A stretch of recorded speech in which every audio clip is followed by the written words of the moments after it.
Hello, everybody. Hope you're all doing well, having a wonderful day today. And today we are reacting to Babble Tots, the top best comfort foods Americans love to eat.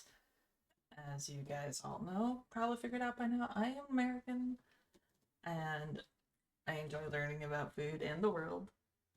And I'm curious to see, if any of these here are comfort foods I've enjoyed myself, or if there's something new I want to try. And I would love to hear any of your comfort foods down in the comments below. Without further ado. Mayonnaise and black olives. Oh, It's comfort food, all right? God. Here are the top 10 best that just sounded terrible right off the bat from that clip, but let's go. comfort foods you need to try before you die. Because when it comes to food, you don't want to leave any of these off your bucket list. Western bacon cheeseburger. Oh my god. Okay, we got a lot of burgers in this picture, and I'm absolutely living for it. Although I'm not a biggest fan of Rick and Morty, but you know I appreciate a well placed clip. I need to get sleep. Jalapeno thick burger. Mac and cheese. I'm hungry. Make me some mac and cheese. Fine. One of the most popular dishes in the United States, if not a lot of the world, is the delicious and simple mac and cheese. The basic ingredients for mac and cheese combine tender yet firm pasta, butter, and melted cheese. The combination usually includes elbow macaroni pasta and cheddar cheese, but you can pretty much make it with whatever you'd like. Some recipes even include vegetables, breadcrumbs, and If you tell me you are making a mac and cheese and you bring it with vegetables in it and not like the vegetables aside, but vegetables actually in it, you and I are going to talk and we are going to fight. You keep your vegetables out of that mac and cheese, or I swear I will end you and I will send you all the way to the other side of the rift. Do not test me. But yeah, 10 out of 10. I love me some mac and cheese though. Mac and cheese is so good. Probably like one of my top comfort foods. So, checks out.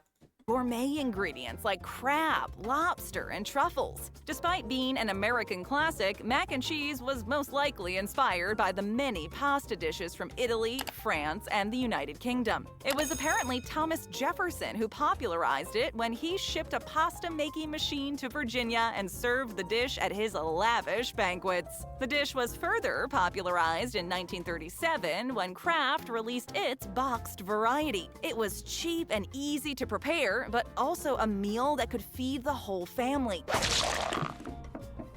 I hate macaroni and cheese. Mac and cheese is now the ultimate comfort food dish in the United States, and in 2007, it was even proclaimed the fourth most iconic American food in a survey conducted by the James Beard Foundation. It's fair to say that when we all need a little comfort in our day, reaching for our favorite mac and cheese is still one of the best ways to make us all feel better.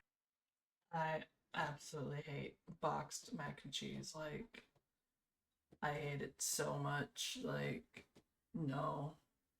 And the thing is, you can generally, you can instantly tell the difference between whether or not this was something that was made in a box or if it was homemade. It's comes painfully obvious. But I like our start here, though. Bless this highly nutritious microwavable macaroni and cheese dinner. Brownies. Who ate the brownies? Oh boy.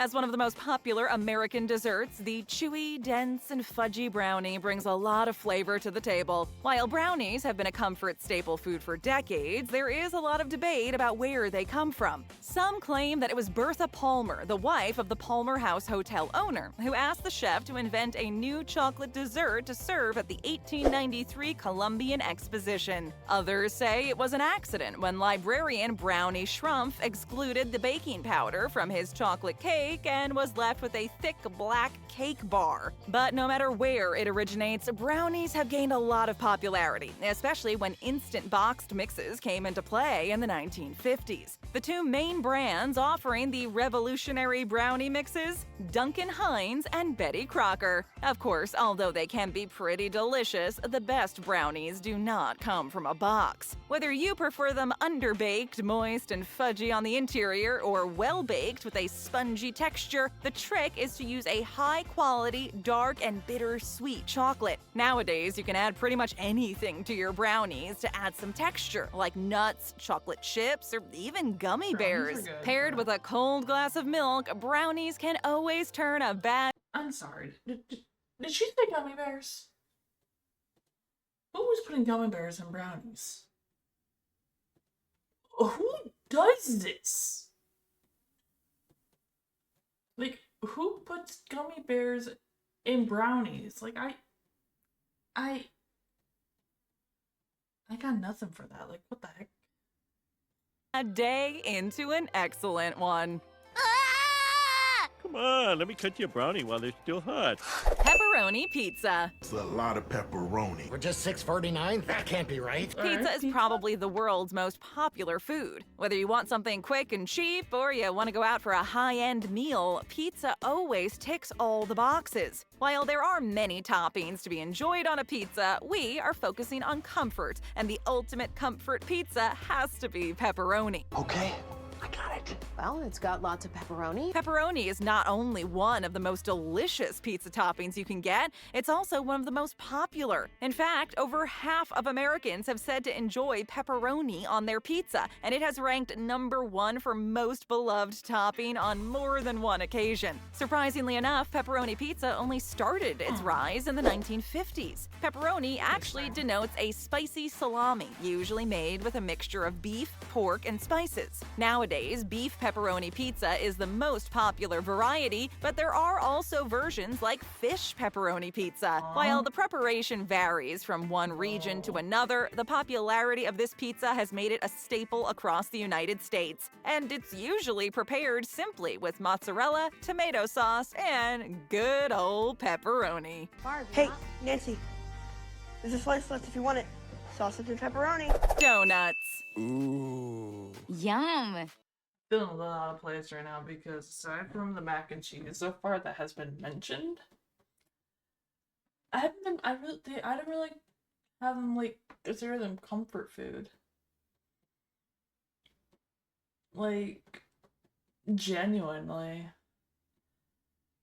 So far, the only thing I've had here that I consider see here on the list is mac and cheese, and yeah. Although I am holding out hope that we will see the mashed potatoes on the list, but my hopes are not high for it, but I can hope.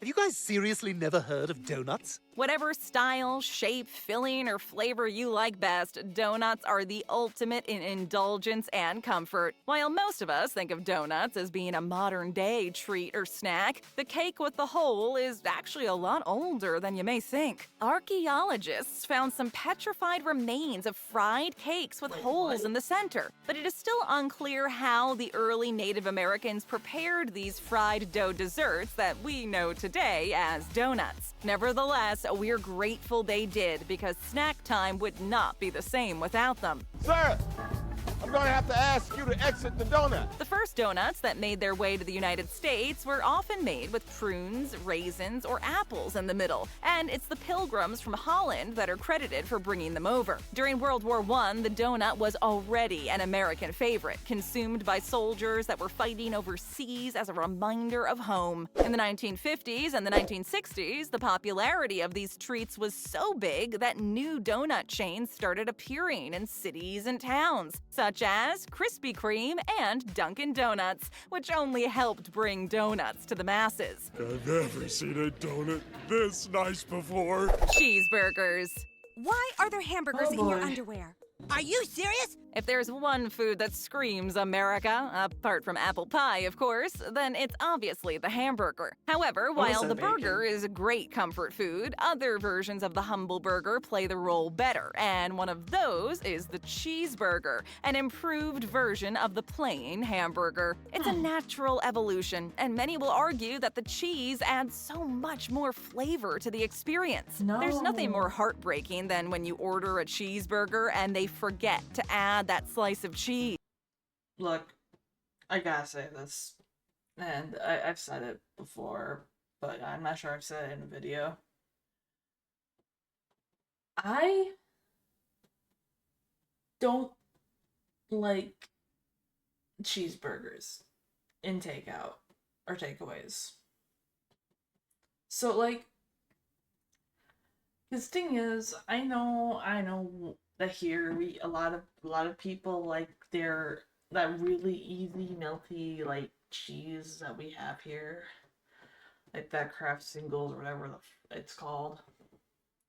But the thing is, like, it doesn't vibe with me. Like, I don't like it. Like, I can't. I need something different. Like, I need the cheddar. I need anything but the plastic cheese. Like, I don't like it. I don't like it at all. Just like with most dishes that are extremely popular, the history of the cheeseburger can be somewhat complicated. The simple act of adding cheese to burgers didn't become popular until the mid-1920s, and many people have claimed to have been the mastermind behind the idea. The most popular theory, however, says that it was invented by a 16-year-old cook named Lionel Clark Sternberger at the right spot in Pasadena, California. He apparently added a slice of American cheese to a sizzling meat patty, and history was made. Other places also claimed that they invented the cheeseburger. There are two things I want to do. I want an American cheeseburger. Kalen's restaurant in Louisville, Kentucky claims to have accomplished the feat in 1934, but the trademark was given to Louis Ballast from the Humpty Dumpty Drive-In in Denver, Colorado in 1935.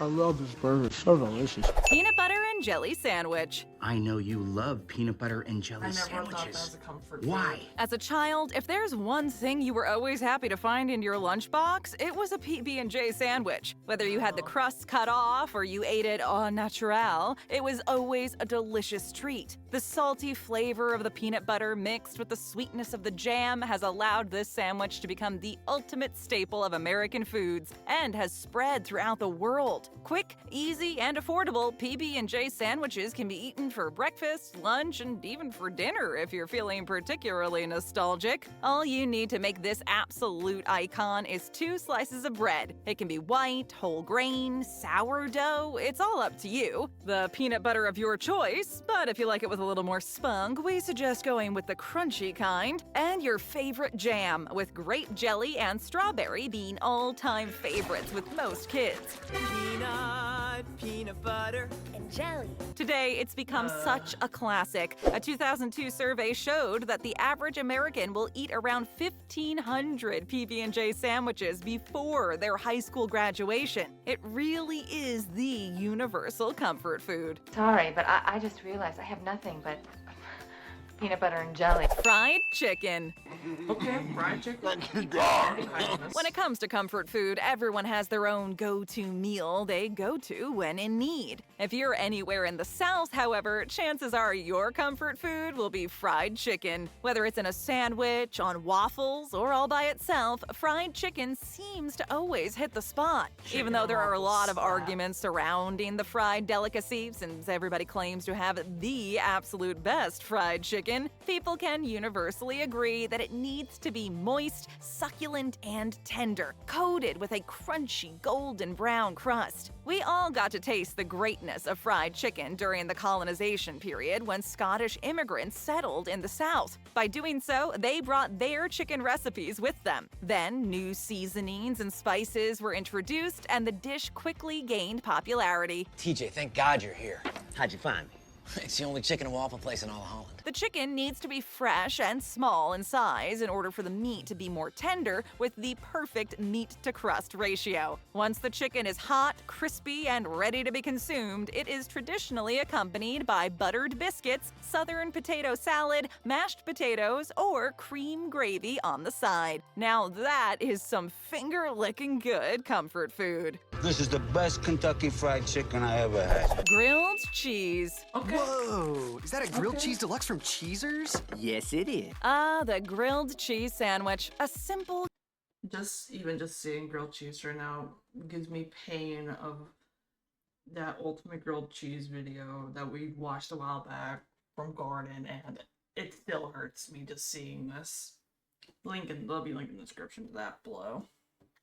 yet ever so tasty snack that's easy to prepare. In fact, it's probably one of the first things most people learn how to make for themselves as kids. Prepared with 2 slices of bread and your choice of cheese, there's nothing quite like a grilled cheese. Crispy on the outside and gooey on the inside, it's truly something for the history books of tastiness. Even though bread and cheese have been a pretty common pairing ever since the early 1900s, the first grilled cheese made its way into the United States back in the 1920s. It was originally prepared open-faced using a slice of bread and shredded cheese. Cheese, bread, clogged arteries. Why complicated? Now it's all about the melting slice of American cheese oozing from the middle of the sandwich. A good grilled cheese sandwich is always a winner when it comes to a quick and easy food fix. Today, the sandwich has evolved into various creations as innovators started serving it on bagels, adding different kinds of cheese, meat, and even vegetables. The grilled cheese still remains a staple comfort food and is so many kids' favorite, although it is often consumed by many adults, and it is even served in some high-end restaurants. For many people, there is nothing better than pairing a hot grilled cheese sandwich with a bowl of tomato soup, making it a more comforting combination that is best when consumed on a cold, rainy day. So, what do you want your username to be? Hot dogs. Hot dog or chicken? No. Hot dog. Hot dogs have been the star of the show at every barbecue, ball game, and carnival for what seems like forever. There's just something about the simplicity of a sausage and a bun with very simple condiments. And if you're looking for something a little more out there are plenty of ways to turn your hot dog into a culinary canvas. Covered in cheese, wrapped in bacon, topped with chili, you name it. But what if I want 2 hot dogs? Hey.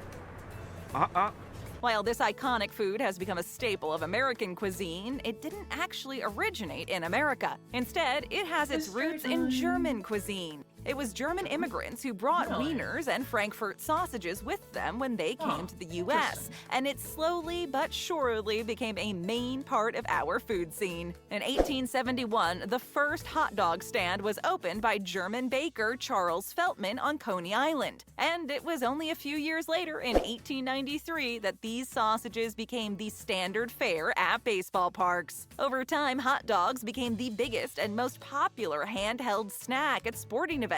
In other words, no matter how or where you take your hot dogs, they are still one heck of a tasty snack. If you get nervous, just picture the audience naked and slide those hot dogs down your throat. Corn on the cob. Hey, what's on this corn? Barbecue sauce? Sam's blood. When we think of great comfort, we all no doubt think of something either sugary or fatty. In other words, junk food, something that tastes good but is bad for us. It may surprise you to know that one of the most popular comfort foods out there is a vegetable, and that's corn on the cob. Hey, is she eating my corn? That was the last piece of corn. No, she's not.